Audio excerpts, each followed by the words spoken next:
Hi hello ನಮಸ್ಕಾರ ಸ್ನೇಹಿತರೆ. ವಲ್ಲಭ ಅಮ್ಮನ ಕಾಪಾಡೋದಕ್ಕೆ ಆಪದ್ ಬಾಂಧವ ಎಂಟ್ರಿ ಕೊಟ್ರ. ಅಲ್ಲಿ ಸಿದ್ದು ಎಲ್ಲ ವಿಷಯವನ್ನು ಕೂಡ ಹೇಳೇ ಬಿಟ್ನ. ಇಲ್ಲಿ ಅಮ್ಮು ಕತೆ ಏನಾಯಿತು, ಜೊತೆಗೆ ಇಲ್ಲಿ ನಂದವರ ಅಂಗಡಿಗೆ ಹೋದಂಥ ಪ್ರಿಯಾ ಕತೆ ಏನಾಯಿತು, ಇದೆಲ್ಲವನ್ನ ಕೂಡ ತಿಳ್ಕೋಬೇಕು ಅಂದರೆ ಈಗಲೇ ನಮ್ಮ ಈ ಚಾನಲ್ನ ಸಬ್ಸ್ಕ್ರೈಬ್ ಮಾಡಿ, ಹಾಗೆ ಒಂದು ವಿಡಿಯೋವನ್ನು ಪೂರ್ತಿಯಾಗಿ ನೋಡೋದನ್ನು ಯಾವುದೇ ಕಾರಣಕ್ಕೂ ಕೂಡ ಮರಿಬೇಡಿ. ಇಲ್ಲಿ ನಂದವರ ಅಂಗಡಿಗೆ ಊಟ ತೊಗೊಂಡು ಹೋಗ್ತೀನಿ ಅಂತ ಪ್ರಿಯಾ ಹೇಳಿದಾಗ ಗಿರೀಶ್ ಅವರು ಬೇಡ ಬೇಡ ಅಂತ ಹೇಳ್ತಾರೆ. ಯಾಕಂದರೆ ಅವತ್ತು ಗಿರೀಶ ಮತ್ತು ಮೀನಾ ಅವರು ಊಟ ತೊಗೊಂಡು ಹೋದಾಗ ನಂದವರು ಗಿರೀಶ್ ಅವ್ರಿಗೆ ಬೈತು ವಾಪಸ್ ಕಳಿಸಿದ್ರು. ಅದೇ ಕಾರಣಕ್ಕೋಸ್ಕರನೇ ಇಲ್ಲಿ ಪ್ರಿಯಾ ಊಟ ತೊಗೊಂಡು ಹೋಗ್ಬೇಡಮ್ಮ, ನಿಮ್ಮ ಅವಂಗೆ ತುಂಬ ವಿಚಾರ ಆಗುತ್ತೆ, ಅವ್ರು ಕೋಪ ಮಾಡ್ಕೋತಾರೆ ಅಂತ ಹೇಳಿ ಗಿರೀಶ್ ಅವರು ಹೇಳ್ತಾರೆ. ಆದರೆ ಪ್ರಿಯಾ ಮಾತ್ರ ಯಾರ ಮಾತನ್ನು ಕೂಡ ಕೇಳದೆ ನಾನು ಊಟ ತೊಗೊಂಡು ಹೋಗ್ತೀನಿ, ಮಾವ ಏನೂ ಕೋಪ ಮಾಡ್ಕೊಳ್ಳೋದಿಲ್ಲ ಅಂತ ಹೇಳಿ ಹೊರಟೇ ಬಿಡ್ತಾರೆ. ಇದರಿಂದ ಗಿರೀಶ್ ಅವ್ರಿಗೆ ಬೇಜಾರು ಆಗುತ್ತೆ. ಏನಿದು ಹುಡುಗಿ ಏನನ್ನ ಕೂಡ ಕೇಳೋದಿಲ್ವಲ್ಲ, ಏನು ಹೇಳಿದ್ರು ಅರ್ಥ ಮಾಡ್ಕೊಳ್ಳೋದಿಲ್ವಲ್ಲ, ಅವರೇ ಹೇಳಿದ್ರೆ ಅರ್ಥ ಆಗಬಹುದೇನು ಅಂತ ಗಿರೀಶ್ ಅವರು ಅನ್ಕೋತಾರೆ. ನಂತರ ಇಲ್ಲಿ ವಲ್ಲಭ ಟೆರೆಸ್ ಮೇಲೆ ಇರ್ತಾರೆ. ಅಲ್ಲಿಗೆ ಸಿದ್ದು ಬರ್ತಾರೆ. ಸಿದ್ದು ಇಂದ್ರ ಅವ್ರಿಗೆ ಕಾಲ್ ಮಾಡಿದೆ, ಇಂದ್ರ ಅವರು ಒಳಗಡೆ ಬನ್ನಿ ಅಂತಾರೆ. ಅಷ್ಟರಲ್ಲಿ ಚಂದ್ರಕಾಂತ್ ಸೂರ್ಯಕಾಂತ್ ಅವರು ಹೊರಗಡೆ ಹೋಗ್ತಿರ್ತಾರೆ. ನೀವು ಇವತ್ತು ಹೊರಗಡೆ ಹೋಗಬೇಡಿ, ಯಾರೋ ನಿಮ್ಮನ್ನು ಭೇಟಿ ಮಾಡಬೇಕು ಅಂತ ಬರ್ತಿದ್ದಾರೆ, ಅಲ್ಲಿವರೆಗೂ ನೀವು ಕಾಯಬೇಕು ಅಂತ ಹೇಳ್ತಾರೆ. ಯಾರದು ಏನು ಅಂದಾಗ ನನ್ನ ದೂರದ ಸಂಬಂಧಿ, ನಿಮ್ಮನ್ನೇ ಭೇಟಿ ಮಾಡಬೇಕು ಅಂತಲೇ ಅವ್ರು ಬರ್ತಿರೋದು ಅಂತ ಇಂದ್ರಾಣಿಯವ್ರು ಹೇಳ್ತಾರೆ. ಸರಿ ಆಯಿತು ಅಂತ ಹೇಳಿ ಅವ್ರಿಗೆ ವೆಯ್ಟ್ ಮಾಡ್ತಾರೆ. ಅಷ್ಟರಲ್ಲಿ ಸಿದ್ದು ಕೂಡ ಮನೆ ಒಳಗಡೆ ಎಂಟ್ರಿ ಕೊಡ್ತಾರೆ. ಇದನ್ನು ನೋಡಿದಂಥ ವಲ್ಲಭಂಗೆ ಶಾಕ್ ಆಗುತ್ತೆ. ಏನಪ್ಪ ಇದು, ಇವ್ನು ಯಾಕೆ ಇಲ್ಲಿಗೆ ಬಂದಿದ್ದಾನೆ, ಇವನು ಮತ್ತು ಅಮ್ಮು ಹಳೆ ಸ್ಟೋರಿನೇನಾದರೂ ಹೇಳಿಬಿಟ್ರೆ ಏನು ಮಾಡೋದು ಅಂತ ಅಂದ್ಕೊಂಡಿದ್ದೆ. ಶಿವು ಅನ್ನೋರಿಗೆ ಕಾಲ್ ಮಾಡ್ತಾರೆ ವಲ್ಲಭ. ಅಷ್ಟರಲ್ಲಿ ಸಿದ್ದು ಮನೆ ಒಳಗಡೆ ಹೋಗ್ತಿದ್ದಾಗಿನ ಇವರೇ ನಿಮ್ಮನ್ನು ಭೇಟಿ ಮಾಡೋದಕ್ಕೆ ಬಂದಿರೋದು ಅಂತ ಹೇಳಿ ಇಂದ್ರವರು ಸೂರ್ಯಕಾಂತ್ ಚಂದ್ರಕಾಂತ್ಗೆ ಪರಿಚಯ ಮಾಡಿಕೊಡ್ತಾರೆ.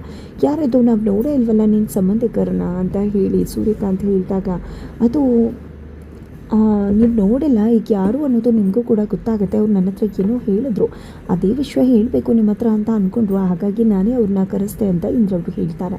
ಹೇಳಿ ನೀವು ಸಿದ್ದು ಅವ್ರಿಗೆ ಏನೋ ವಿಷಯ ಹೇಳಬೇಕು ಅಂತಿದ್ರಲ್ವ, ಹೇಳಿ ಅಂತ ಹೇಳಿದಾಗ ಇಲ್ಲಿ ಸಿದ್ದು ನಾನು ಅಮ್ಮು ಅಂತ ಹೇಳಿ ಶುರು ಮಾಡ್ಕೋತಾರೆ. ಅಮ್ಮು ಹೆಸರನ್ನು ಇಲ್ಲಿ ಎತ್ತಬಾರ್ದು ಅನ್ನೋದು ಗೊತ್ತಿಲ್ವಾ ಅಂತ ಸೂರ್ಯಕಾಂತ ಕೆಂಟವಾಗ್ತಾರೆ. ದಯವಿಟ್ಟು ಬಾಬಾ ಅವ್ರು ಏನು ಹೇಳ್ತಾರೆ ಅನ್ನೋದನ್ನು ಸಂಪೂರ್ಣವಾಗಿ ಕೇಳಿಸ್ಕೊಳ್ಳಿ ಅಂತ ಹೇಳಿ ಇಂದ್ರಾಣಿಯವರು ತಿಳಿಸ್ತಾರೆ.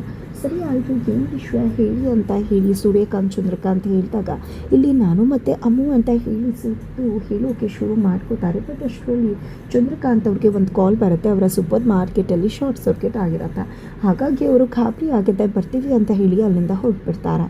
ನಂತರ ಕಲಾ ಅವರು ಯಾಕೆ ಇವ್ರು ಬಂದಿರೋದು ಅಂತ ಹೇಳಿ ಇಂದ್ರವ್ರನ್ನ ಕೇಳಿದಾಗ, ಅಯ್ಯೋ ಅಕ್ಕ ಹೇಳ್ತಾರೆ ರೀ, ಅವರು ಕೂಡ ಬಂದುಬಿಡ್ತಾರೆ ಇನ್ನು ಸ್ವಲ್ಪ ಹೊತ್ತಲ್ವ, ಹೋದವ್ರು ಮತ್ತೆ ಬರದೇ ಇರ್ತಾರ, ಹೋಗಿದವರು ಮತ್ತೆ ವಾಪಸ್ ಬರ್ತಾರಲ್ವ, ಆಗ ನಾನು ನಿಮ್ಮನ್ನು ಕರಿತೀನಿ, ನೀವು ಹೋಗಿ ಕೆಲಸ ನೋಡ್ಕೊಳ್ಳಿ, ಆಮೇಲೆ ನಿಮಗೆ ಗೊತ್ತಾಗುತ್ತೆ ಅವ್ರಿಗೆ ಯಾಕೆ ಬಂದಿರೋದು ಅಂತ ಹೇಳಿ ಇಂದ್ರ ಅವರು ತಿಳಿಸ್ತಾರೆ. ನಂತರ ಸಿದ್ದು ಹೊರಟೋಗ್ಬಿಡ್ತೀನಿ ನಾನು, ನಂಗೆ ಭಯ ಆಗ್ತದೆ ಅಂದಾಗ, ಎಲ್ಲಿ ಹೋಗ್ತಿದ್ಯಾ ನೀನು, ಅವ್ರು ಎಲ್ಲೂ ಹೋಗಿಲ್ಲ, ಇಲ್ಲೇ ಸೂಪರ್ ಮಾರ್ಕೆಟ್ಗೆ ಹೋಗಿದ್ದಾರೆ, ಬಂದುಬಿಡ್ತಾರೆ, ನೀನು ಹೇಳೇ ಹೋಗಬೇಕು ಅಂತ ಹೇಳಿ ನೀರು ತರ್ತೀನಿ ಅಂತ ಹೇಳಿ ಇಂದ್ರ ಅವರು ಅಲ್ಲಿಂದ ಹೊರಟ್ಬಿಡ್ತಾರೆ. ಇತ್ತ ಕಡೆ ಪ್ರಿಯಾ ನಂದವರ ಅಂಗಡಿಗೆ ಬಂದಿದ್ದಾರೆ. ನಂದವರು ಏನು ಆಯಿತು, ನೀನು ಯಾಕೆ ಅಂಗಡಿಗೆ ಬಂದಿದ್ಯಾ ಅಂದಾಗ, ಊಟ ತೊಗೊಂಡು ಬಂದೆ ಮಾವ, ನಿಮಗೂ ಮತ್ತು ತಾತಂಗೂ ಹನುಮಂತ ಅನ್ನೋರ್ಗೂ ಕೂಡ ಅಂದಾಗ, ಅಯ್ಯೋ ಯಾಕಮ್ಮ ಊಟ ತರೋಕೆ ಹೋದೆ, ಸುಮ್ಮನೆ ಯಾಕೆ ನನಗೆ ತೊಂದರೆ ಅಂದಾಗ, ಪ್ಲೀಸ್ ಮಾವ ಆ ಥರ ಏನೂ ಇಲ್ಲ, ಸುಮ್ಮನೆ ನೀವು ಇಲ್ಲಿರೋದು ಅಲ್ಲಿಗೆ ಬರೋದು ನಿಮ್ಗೆ ಆಯಾಸ ಆಗುತ್ತೆ, ಜೊತೆಗೆ ಬಿಸಿಲು ಬೇರೆ, ಅರ್ಧ ಗಂಟೆ ಎಷ್ಟು ಟೈಮ್ ವೇಸ್ಟ್ ಆಗುತ್ತೆ, ಅದೇ ಕಾರಣಕ್ಕೆ ಇನ್ನು ಮುಂದೆ ನಾನೇ ಊಟ ತೊಗೊಂಡು ಬರ್ತೀನಿ ಅಂದಾಗ, ಬೇಡಮ್ಮ ಇವತ್ತೇನೋ ಊಟ ತೊಗೊಂಡು ಬಂದಿದ್ಯಾ, ಬಟ್ ನಾಳೆಯಿಂದ ತೊಗೊಂಡು ಬರಬೇಡ ಆಯಿತಾ, ನಾವೇ ಊಟಕ್ಕೆ ಬರ್ತೀವಿ ಅಂತ ನಿಂದವ್ರು ಹೇಳ್ತಾರೆ. ಇಲ್ಲ ಮಾವ, ಇನ್ನು ಮುಂದೆ ನಾನೇ ಊಟಕ್ಕೆ ತೊಗೊಂಡು ಬರೋದು, ನನಗೆ ಯಾವುದೇ ರೀತಿ ಆಯಾಸ ಆಗೋದಿಲ್ಲ, ನನಗೆ ಯಾವುದೇ ರೀತಿ ತೊಂದರೆ ಆಗೋದಿಲ್ಲ, ನೀವು ಸುಮ್ಮನೆ ಊಟಕ್ಕೆ ಬನ್ನಿ ಆಯಿತಾ ಅಂತ ಹೇಳಿದಾಗ, ಸರಿ ಆಯಿತು ಅಂತ ನಂದವರು ಪ್ರಿಯಾ ಊಟ ತಂದ ತಕ್ಷಣ ಒಪ್ಕೊಂಡೇ ಬಿಡ್ತಾರೆ ಖುಷಿಯಿಂದ. ನಂತರ ಹನುಮಂತಪ್ಪ ಅವ್ರಿಗೂ ಕೂಡ ಊಟ ತೊಗೊಂಡು ಬಂದಿದ್ದೀನಿ, ನೀವು ಕೂತ್ಕೊಳ್ಳಿ ಅಂತ ಪ್ರಿಯಾ ಹೇಳಿದಾಗ ನಂದವರು ಹನುಮಂತಪ್ಪರು ಇಬ್ಬರು ಕೂಡ ಜೊತೆಗಾಗಿ ಊಟಕ್ಕೆ ಕೂತ್ಕೋತಾರೆ. ಊಟ ಅಂತೂ ತುಂಬ ಚೆನ್ನಾಗಿದೆ ಅಮ್ಮ ಅಂತ ನಂದವರು ಹಾಡಿ ಹೋಗ್ಲುತ್ತಾರೆ. ಅಷ್ಟರಲ್ಲಿ ಅಂಗಡಿಯವ್ರು ಬರ್ತಾರೆ. ಹನುಮಂತಪ್ಪರು ನಾನು ಹೋಗಿ ಕೊಡ್ತೀನಿ ಅಂತಾರೆ.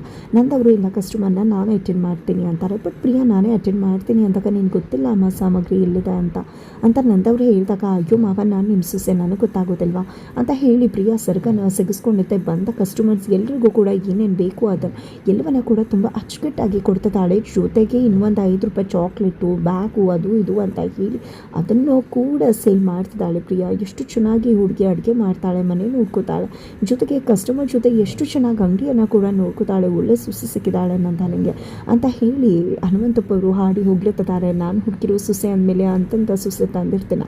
ಕೊನೆಗೂ ಕೂಡ ನನ್ನ ಮನೆ ಕಾಪಾಡೋ ಒಳ್ಳೆ ಸೊಸೆ ಸಿಕ್ಕಿದ್ಲು. 4 ಗಂಟೆ ರಾತ್ರಿಗೆ ಎದ್ದಿರ್ತಾಳೆ, ಎಲ್ಲರ ಕ್ಷೇಮ ನೋಡ್ಕೋತಾಳೆ, ಎಲ್ಲ ಕೆಲಸ ಮಾಡ್ತಾಳೆ, ಗಂಡಂಗೆ ಊಟ ತೊಗೊಂಡು ಹೋಗ್ತಾಳೆ, ಈಗ ನನಗೂ ಊಟ ತೊಗೊಂಡು ಬರ್ತಿದ್ದಾಳೆ. ನಿಜಕ್ಕೂ ಇಂಥ ಸೊಸೆ ಸಿಕ್ಕಿರೋದಕ್ಕೆ ನಾವು ಪುಣ್ಯ ಮಾಡಿದ್ವಿ.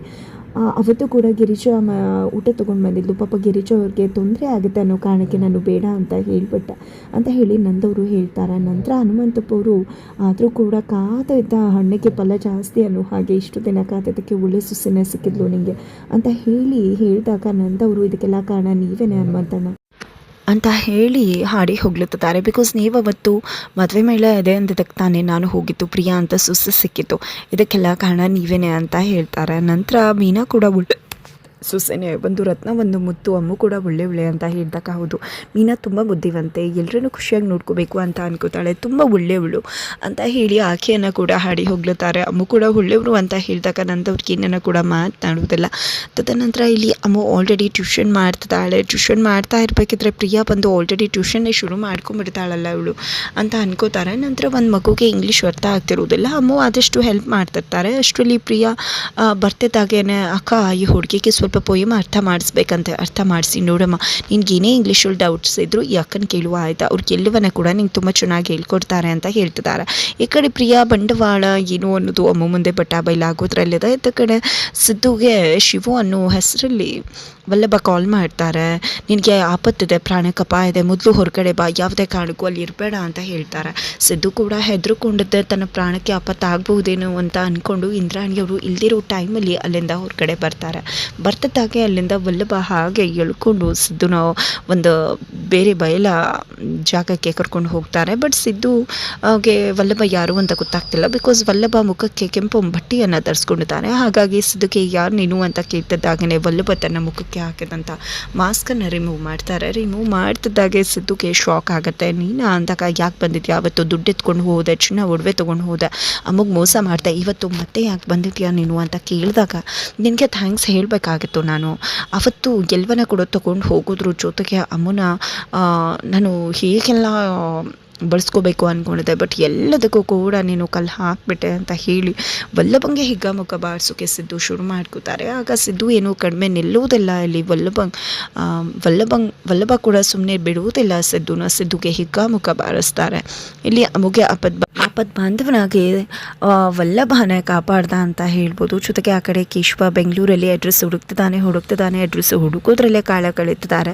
ಆದರೆ ಸುರೇಶಣ್ಣನ ಅಂಗಡಿ ಮಾತ್ರ ಸಿಗ್ತಿಲ್ಲ. ಅಷ್ಟರಲ್ಲಿ ಮೀನಾ ಕಾಲ್ ಮಾಡ್ತಾರೆ, ಟಿಫನ್ ಇದು ಒಟ್ಟಿಗೆ ಹೋಗೋಣ, ಎಲ್ಲಿದ್ಯಾ ಕೇಶವ ಅಂದಾಗ ಇನ್ನೂ ಕೂಡ ಕೆಲಸದಲ್ಲೇ ಇದ್ದೀನಿ, ಅಂಗಡಿನೇ ಸಿಗ್ತಿಲ್ಲ, ಸಂಜೆ ಒಳಗಡೆ ಬಂದುಬಿಡ್ತೀನಿ ಅಂದಾಗ ಸರಿ ಆಯಿತು ಬಿಡು, ಸಂಜೆ ಒಳಗಡೆ ಬಂದುಬಿಡು ಆಯಿತಾ, ಇಬ್ಬರು ಕೂಡ ಹೊರಗಡೆ ಹೋಗೋಣ ಅಂತ ಮೀನಾ ಹೇಳ್ತಾರೆ. ಹಾಗಿದ್ರೆ ಮುಂದೇನಾಗುತ್ತೆ ಅನ್ನೋದನ್ನು ತಿಳ್ಕೊಬೇಕು ಅಂದರೆ ಮುಂದಿನ ವಿಡಿಯೋಗೆ ವೇಟ್ ಮಾಡೋದನ್ನು ಯಾವುದೇ ಕಾರಣಕ್ಕೂ ಕೂಡ ಮರಿಬೇಡಿ.